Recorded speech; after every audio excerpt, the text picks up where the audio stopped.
Happy Black History Month, y'all. After the U.S. banned the international slave trade in 1808, enslavers turned into domestic breeding to increase their labor force. Enslaved women were forced to bear children, and their offspring became property from birth.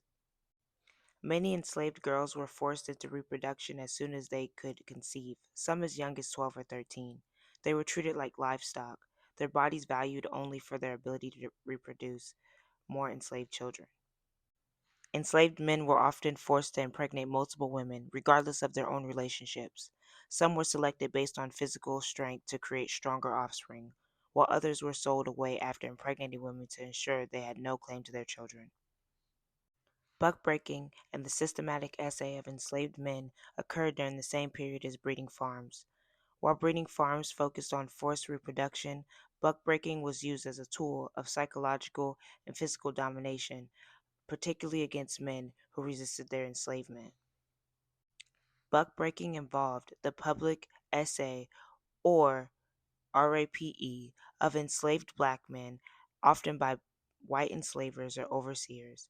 It was meant to break the will of enslaved men who resisted or showed leadership, instill fear in other enslaved people by humiliating the strongest among them, and assert dominance by using sexual violence as a weapon of control.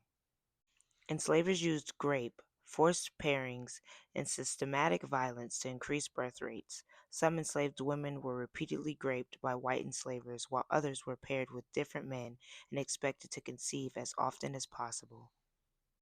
Virginia and Maryland were major breeding states selling enslaved people to the Deep South. Franklin and Armfield in Virginia was one of the most notorious firms, trafficking thousands of people.